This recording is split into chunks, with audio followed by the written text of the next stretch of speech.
Muy buenas tardes, ¿cómo estás? Juan Víctor Soto, Marcelo Blanco, Rocío Méndez y Sandra Muñoz, te damos la bienvenida. Buenas tardes, buenas tardes.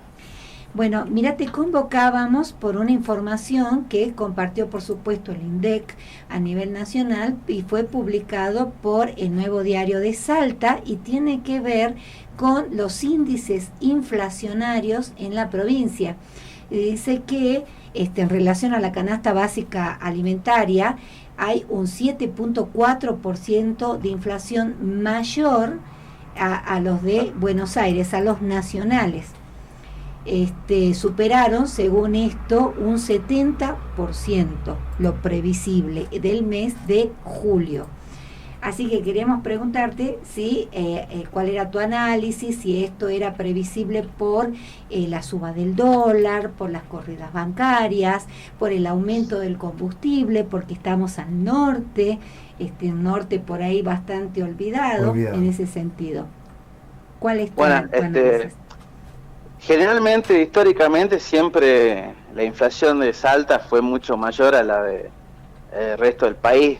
Generalmente el INDEC lo que se calcula, en la canasta básica total, y cuando se hace el análisis regional se calculan los precios de toda la parte urbana de Salta, o sea, no se analizan lugares más alejados que obviamente tienen valores más altos. Más alto todavía, claro. Pero ¿qué es lo que sucede? Una de las causas de que los productos aquí son más caros tienen que ver sencillamente con el nivel, la carga impositiva que tiene Salta. Salta tiene una carga impositiva mucho mayor que Buenos Aires. Uno lo ve con el tema del régimen de ingresos brutos, etcétera, con las tarifas también. Y de hecho la suba del combustible fue mayor en el norte que en Buenos Aires. Entonces, si uno analiza todo eso, eso se termina mostrando, se termina expresando en los precios. Y por otra parte, creo que en este caso, en este mes, nos estamos quedando cortos con respecto a la inflación, que se dice que es 7,4 a nivel nacional, porque hubo semanas, y las siguen habiendo, donde ni siquiera hay referencia de precio. Entonces, ¿cómo se puede calcular el precio de algo que no tiene precio? Claro. En algunos casos, cuando uno quiere comprar algo, a un corralón te dice, mira, no tengo precio. Claro, pero esto también tiene que ver con la especulación, digamos, del comerciante, un poco quizás dado por la incertidumbre que tiene, ¿no? De esta variable del dólar, que no sé en qué punto, o sea, lo que sucede tanto. Lo que sucede es que el Banco Central se quedó sin dólar. Eso es el problema, digamos, de la administración del Banco Central. El gobierno, al tener como $9 diferentes, subsidió las importaciones.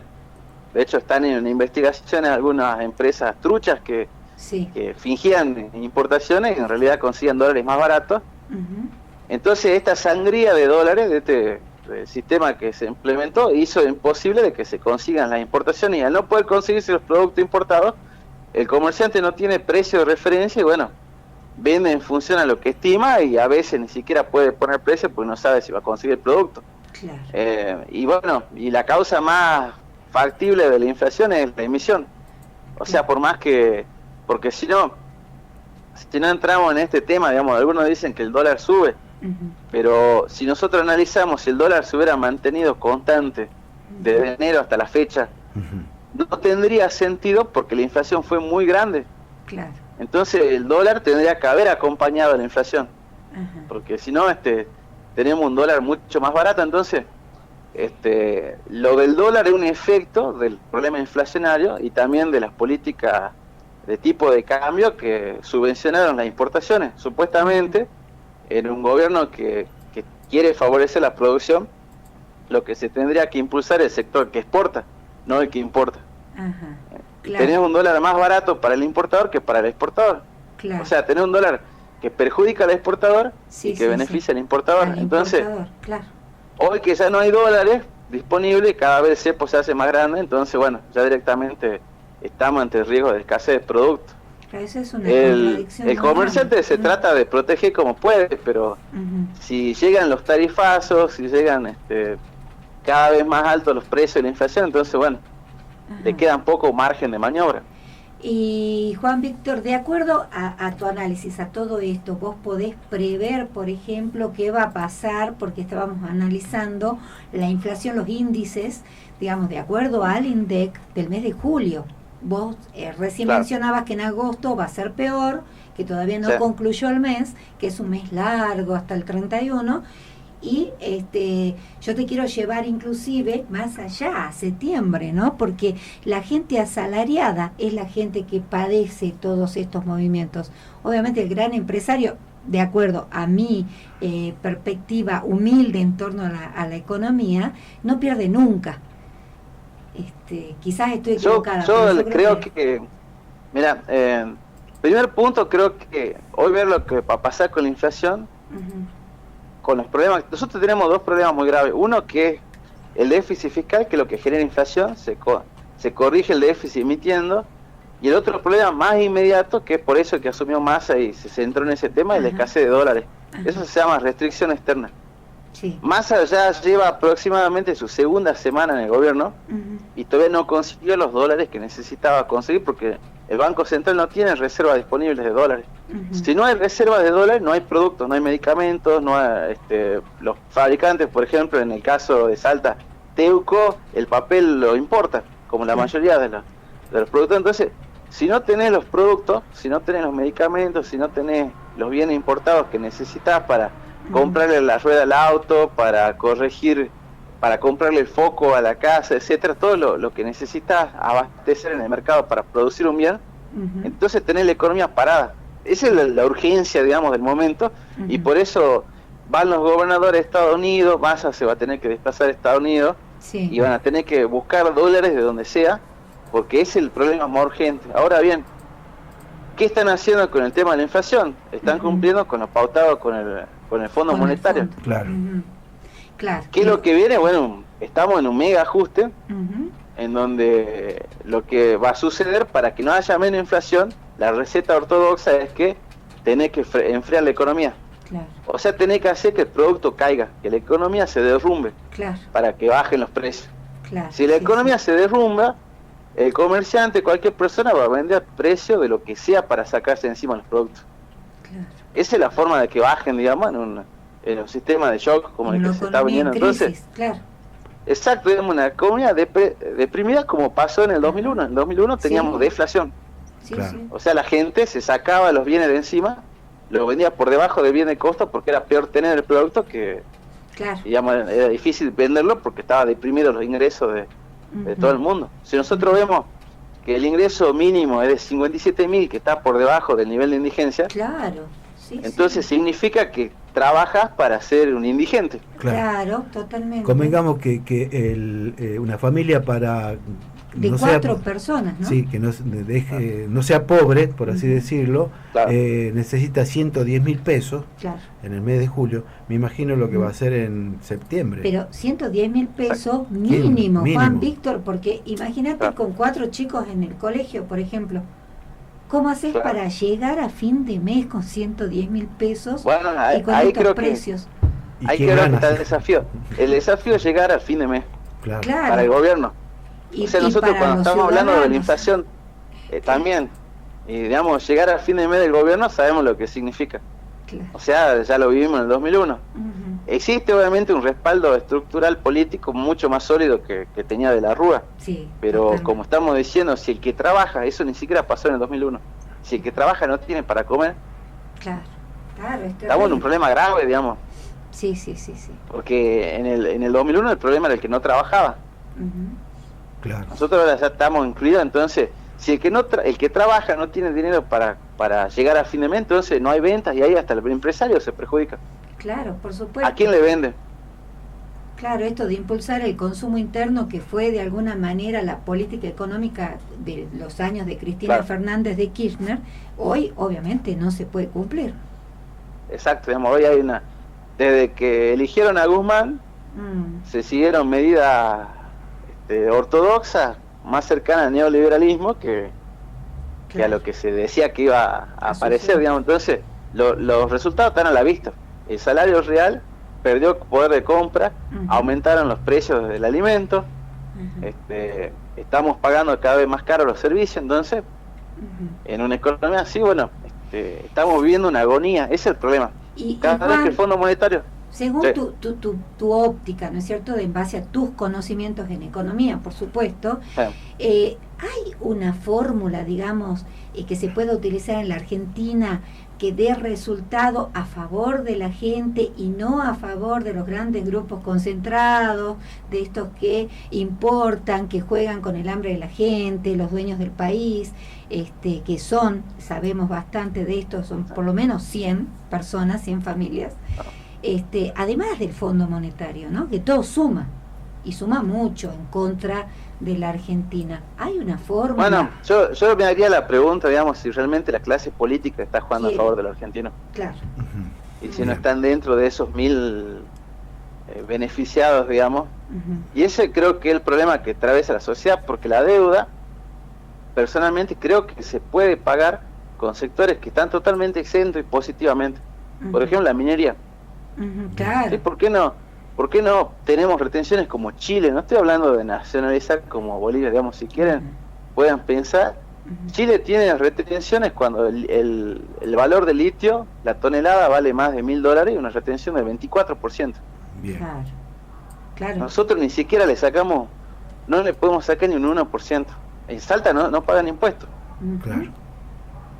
Entonces, si el ajuste lo paga el pueblo, lo pagan las jubilaciones, lo paga el trabajador, lógicamente la economía se deprime. Ahora, si digamos, la pregunta es esta, ¿realmente la clase política está trabajando del lado del pueblo o está del lado de estos negociados, digamos? Por ejemplo, la minería, también hay otros sectores, digamos, que tienen que ver con el comercio exterior. Bien. Claro. Entonces, bueno, hay lugares que tienen la forma de pagar esta deuda y no el jubilado, digamos, no tiene sentido. Claro. Entonces, si el modelo económico castiga a los que no tienen que ver con la deuda, porque el ciudadano común no se endeudó, Claro. Por supuesto. fue el Estado. Sí, totalmente. Digamos, en el 2001 pasó de que, bueno, la gente tenía dólares y estaba endeudada porque, bueno, tenía el mundo abierto, pero en este caso el argentino no contrajo deuda. Claro. El Estado que está transfiriendo las deudas del sector público al sector privado. Sí, peor que eso, en el 2001 salieron a la calle porque el Estado fugó esos dólares y los ahorros en dólares de algunos argentinos y cerraron directamente la devolución de ese dinero a quienes les pertenecían. Claro, pero anteriormente teníamos el megacanje, algunas formas, digamos, algunos planes del gobierno para estatizar la deuda privada. Eso pasó. Claro. En cambio acá está pasando al revés. Estamos pagando una deuda del Estado. Claro. O sea, nosotros estamos pagando los 44.000 millones de dólares que pidió Macri, y estamos pagando también todo lo que fue perdiendo, digamos, la economía en estos últimos 10 años en materia de PBI, porque, bueno, hubo malas gestiones. Claro, pagando los intereses nada más, imagínate. Claro. Solamente entonces, pagando los intereses y no el monto. Claro, no pagamos ni siquiera el capital. Claro, el capital, claro. Y entonces, bueno, por eso yo digo, hay que realmente preguntarse si no es una cuestión política más que del sector económico, porque si la política juega a favor de esos grupos concentrados, entonces, lógicamente, la solución es política, pero tenemos, tenemos al árbitro jugando para el equipo rival, digamos, básicamente. Claro. Tenemos la cancha inclinada. Bien. Buenas noches, Juan. Rocío Méndez le habla. Un gusto. El Observatorio de Argentinos por la Educación junto al Banco Mundial publicó un informe en donde está el dato que en Argentina el 40% de los estudiantes que llegan a terminar el último año de secundaria están en situación de pobreza. Quería consultarte si estabas al tanto de esta información y saber tu opinión al respecto. Sí, bueno, estoy al tanto y bueno, lo que sucede en Salta puntualmente, 1 de cada 2 adolescentes no termina el secundario y sabemos que para tener un trabajo formal necesita el secundario completo. Claro. Sí. Entonces estamos en una situación de crisis educativa y bueno, Massa lo primero que ajustó es la educación. Claro, sí. Entonces, bueno, estamos en emergencia educativa. Si hay alguna forma en que puede salir el país con la educación. Claro. Sí. Para empezar, para educarnos, para entender de política, digamos, en primer lugar, y también para poder tener gente más capacitada para las nuevas tecnologías. No hay otra salida. Futuro, totalmente, Juan Víctor. Inclusive seguramente estás al tanto que la Universidad Nacional de Salta, en un proyecto realmente de acercarse al pueblo, está abriendo sedes en los distintos barrios, en los barrios populares, y va a hacer una oferta académica, incluso a aquellos jóvenes que no pudieron terminar el colegio secundario, los recibe para formarlos, dándole por supuesto un certificado, ¿no? Pero formarlos en oficio, formarlos en algún tipo de conocimiento. Así que siempre detrás de una crisis profunda, siempre la remamos ¿quiénes? Los ciudadanos, ¿no? En general. Yo lo que pregunto, digamos, no es mi especialidad de educación, aunque vengo estudiando los fenómenos que se producen en Asia. Asia creció gracias a la educación, el mundo crece a través de la educación. Pero yo me pregunto, digamos, ¿no es mejor que la universidad articule con las escuelas? Porque el problema, digamos, está en la matriz, digamos, de las escuelas, y la universidad podría aportar mucho dentro de la escuela, y los profesores, los docentes de la escuela están básicamente formados en lo que es en la vivencia, digamos, en la realidad de los estudiantes. Claro. A veces creo que la universidad, si bien tiene buenas intenciones, ir por un lado opuesto a lo que es la educación, digamos, secundaria y primaria, sería como aislar más a la universidad de la realidad que estamos viviendo. Para mí hace falta un poco más de contacto entre la universidad y las escuelas. Sí, bueno, una es una institución nacional y la otra, en todo caso, está en manos de la provincia, y yo creo que sí, es posible que pueda llegar a haber una articulación entre ambos, ¿no? Sería lo ideal, y además conocer, como vos decís, para poder generar políticas públicas que lleguen destinadas a esto que estás diciendo, ¿no? Que no quede ningún niño ni niña sin llegarse por la escuela, sin tener ese contacto vital realmente que es la educación. Claro, porque además quizá uno a veces se enfoca en las cuestiones materiales de recursos, pero ¿qué sucede si los problemas son pedagógicos? ¿Qué pasa si los problemas son metodológicos? O peor aún, digamos, que uno como docente lo vivencia, ¿qué pasa si los problemas son motivacionales? Claro. ¿Cómo se hace para entusiasmar a los jóvenes para que estudien? Digamos que un problema que estamos viviendo, que los jóvenes no, al ver la realidad que están aconteciendo, bueno, no están motivados, no sienten el entusiasmo de estudiar una carrera, de soñar, digamos, con un futuro distinto. Exacto. Que es ahí donde hay que motivar. Bueno, Juan Víctor Soto, licenciado en Economía, la verdad te agradecemos muchísimo este espacio que nos brindaste, este análisis que es tan importante para la ciudadanía, para el pueblo realmente, que es, como te digo, el que está padeciendo, todos estamos padeciendo esta crisis política y económica actual en la República Argentina. Bueno, así que vamos a estar en contacto nuevamente, si te parece, y ahora te enviamos un abrazo desde acá. Perfecto, muchas gracias. Bueno, sí, todos estamos preocupados por esta situación, pero bueno, la verdad que hay que empezar a generar debate y empezar a analizar la realidad sin falsos diagnósticos, que a veces se bajan discursos, se terminan culpabilizando sectores, cuando en realidad la solución siempre van a estar del lado de la política. Ahora que se hagan malas políticas, bueno, aparte ya conocemos cómo se da en la historia, digamos, estas recetas que ponen el Fondo Monetario, lo que generan la economía, así que no hay nada nuevo bajo el sol. No hay que volver allí. Te agradecemos muchísimo, Juan Víctor. Un abrazo. Gracias. Hasta luego. Habíamos dialogado con el licenciado en Economía, Juan Víctor Soto. FM La Patriada Salta. Estamos donde estás.